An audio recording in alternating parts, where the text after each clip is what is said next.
সমস্ত ছাত্র নেতারা, তৃণমূল কংগ্রেসের ছাত্র নেতারা, অশিক্ষিত ছাত্র নেতারা যতদিন ছাত্রদের নেতা হয়ে থাকবে ততদিন এই ধরনের ঘটনাই ঘটবে।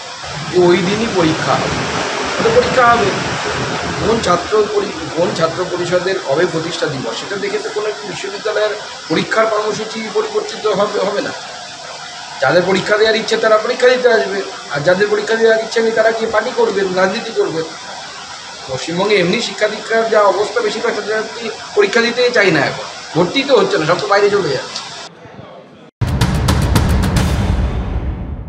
দেখুন, বামফ্রন্ট সরকারের সময় মমতা বন্দ্যোপাধ্যায়ের দীর্ঘদিন বক্তব্য ছিল যে পশ্চিমবাংলার কলেজ বিশ্ববিদ্যালয়ে নাকি খনিলায়ঞ্চল। কল্পনা করতে পারতেন কোনোদিন বামফ্রন্ট সরকারের সময় সিপিআইএম এর বা কোনো এসএফআই ওএফআই আরো কোনো কর্মসূচির জন্য একটা বিশ্ববিদ্যালয়ের পরীক্ষার ডেটকে নিয়ন্ত্রণ করা হবে?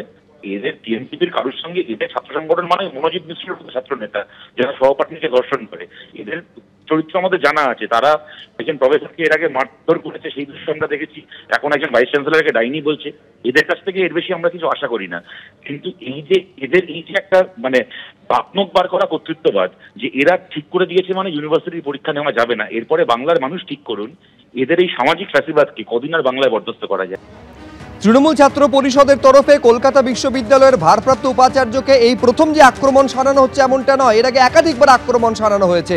দিন বদলের জন্য চাপ একাধিকবার এসেছে, শাসক দলের ছাত্র সংগঠনের তরফে চাপ এসেছে, রাজ্য সরকারের তরফে চাপ এসেছে, এমনকি অধ্যাপক সংগঠনের তরফেও দিন বদলের আর্জি জানিয়ে চিঠি দেওয়া হয়েছে। কিন্তু বিশ্ববিদ্যালয়ের স্বায়ত্ত শাসনের স্বার্থে এই একাডেমিক ক্যালেন্ডারের সঙ্গে কোনো আপোষ তিনি করবেন না।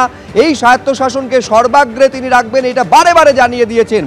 কোনো চাপের কাছে মাথা নত করতে নারাজ কলকাতা বিশ্ববিদ্যালয়ের ভারপ্রাপ্ত উপাচার্য শান্তা দত্ত দে। পরশু কি বলেছিলেন এই নিয়ে দেখুন। কোনো সিদ্ধান্ত সিন্ডিকেট না করে বদল করা যায় না, একদমই যায় না।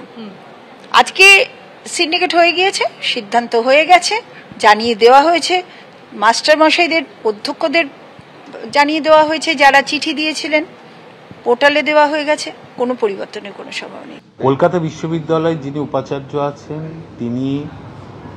তিনি অ্যাকচুয়ালি কলকাতা বিশ্ববিদ্যালয়ের আন্ডারে যতগুলো কলেজ আছে তাতে এই পরীক্ষাটা রেখে যেটা সব থেকে সমস্যায় ফেলে দিলেন কলকাতা বিশ্ববিদ্যালয়ের ছাত্রছাত্রীদের।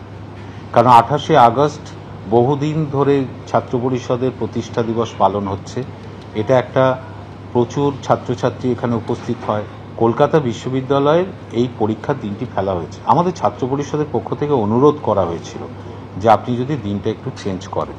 উনি বলে দিয়েছেন ওসব আমি করব না, কারণ কোন ছাত্র সংগঠনের কি প্রতিষ্ঠা দিবস তার উপরে কলকাতা বিশ্ববিদ্যালয়ের পরীক্ষা নির্ভর করে না।